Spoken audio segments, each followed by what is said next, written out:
Today, we delve into a topic that might seem perplexing at first glance.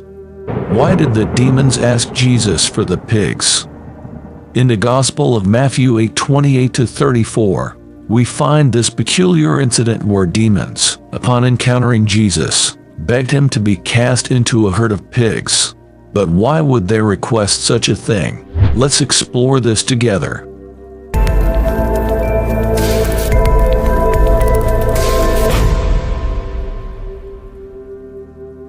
After the storm miraculously calmed, Jesus and his disciples continued their journey across the Sea of Galilee. The next incident focuses exclusively on Jesus, without mentioning the disciples, as recounted in Matthew chapter 8, verses 28-34. Upon reaching the other side, in the region of the Gerasenes, Jesus encountered two men possessed by demons who were coming from the tombs.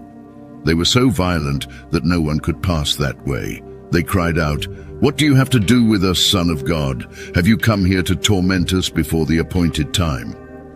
At a distance, there was a large herd of pigs grazing.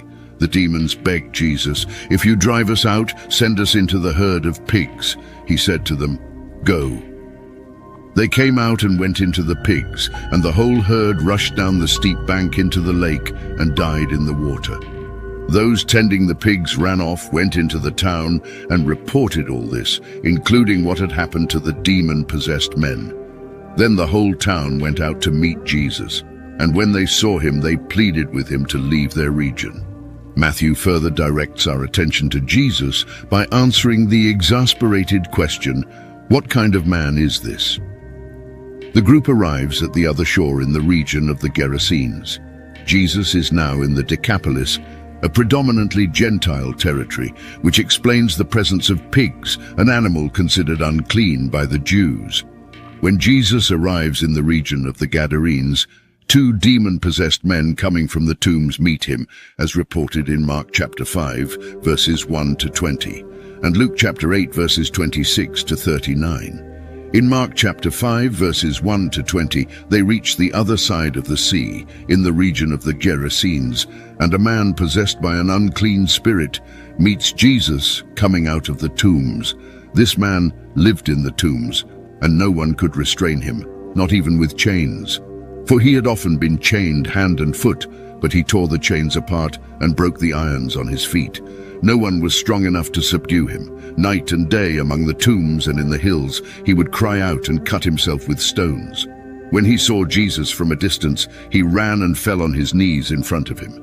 He shouted at the top of his voice, "What do you want with me, Jesus, Son of the Most High God? In God's name, don't torture me." For Jesus had said to him, "Come out of this man, you impure spirit." Then Jesus asked him, "What is your name?" "My name is Legion," he replied, "for we are many." And he begged Jesus again and again not to send them out of the area. A large herd of pigs was feeding on the nearby hillside. The demons begged Jesus, "Send us among the pigs, allow us to go into them." He gave them permission, and the impure spirits came out and went into the pigs. The herd, about 2,000 in number, rushed down the steep bank into the lake and were drowned. Those tending the pigs ran off and reported this in the town and countryside, and the people went out to see what had happened. When they came to Jesus, they saw the man who had been possessed by the legion of demons sitting there, dressed and in his right mind, and they were afraid. Those who had seen it told the people what had happened to the demon-possessed man, and told about the pigs as well. Then the people began to plead with Jesus to leave their region.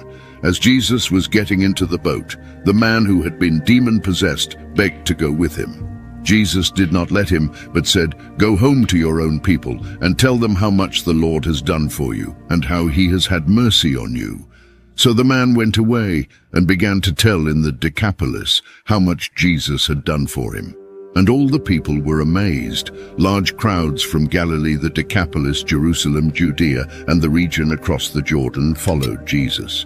The situation was dangerous because the two men were so violent that no one could pass that way.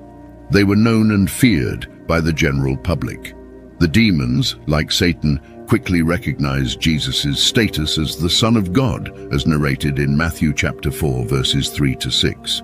This is a title that the disciples will eventually use when they develop a better understanding of his uniqueness as the one whom the Father revealed to be his beloved Son.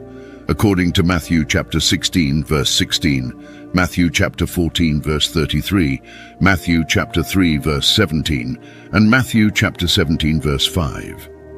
But coming from the demons, the use of the title announces their recognition that another stronghold of Satan, the spiritual world, is being invaded and dominated. The demons contrast with the disciples in the verse 27, for they know who Jesus is. However, despite this understanding, they remain demons. Knowing Jesus but hating him is demonic. The question that the demons ask Jesus can be both harsh and kind, depending on the context. In Mark 1 verse 24, it is presented in a hateful and fearful manner. The title Son of God probably should be understood in its richest sense. The demons recognize Jesus not only in terms of his power, but also of his person. He was the Messiah, the Son of God. The second question indicates that the demonic hosts will be tortured and rejected eternally, as in Jude 6. By asking the question, they acknowledge that Jesus is the one who will perform this judicial duty at the appointed time, thus confirming the full meaning of Son of God.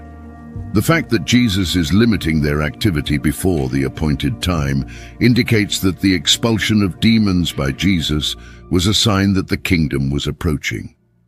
These demons seem to be well aware of a predetermined time for the judgment of Satan's troops. "What do you want with us, Son of God?" they shout. "Have you come here to torment us before the time?" This foreshadows the arrival of the kingdom, as well as the invasion and conquest of Satan's strongholds. Despite the fact that the hour of final judgment awaits Jesus' return in glory, as in Matthew 4 verse 17 and Matthew 12 verses 28 to 34, the demons beg Jesus to accept their proposal, which he does. After receiving permission from Jesus, the demons leave the men and enter the herd of pigs. When the demons entered the herd, the pigs went crazy and rushed off a cliff into the Sea of Galilee. Ironically, the demons' attempt to avoid eternal punishment led to the destruction of their earthly hosts. Jesus had no reason not to accept their proposal, as it served his purposes. First, it resulted in the men's liberation from the demons. Second, the pigs were unclean creatures according to Jewish tradition, therefore an appropriate emblem and safe haven for the demons. Third, accepting their proposal did not alter the demons' ultimate fate on the day of judgment. Therefore, Jesus accepted their proposal, for the demons were essentially doing Jesus' work for him. More importantly, Jesus was not sinning by accepting the demons' suggestion.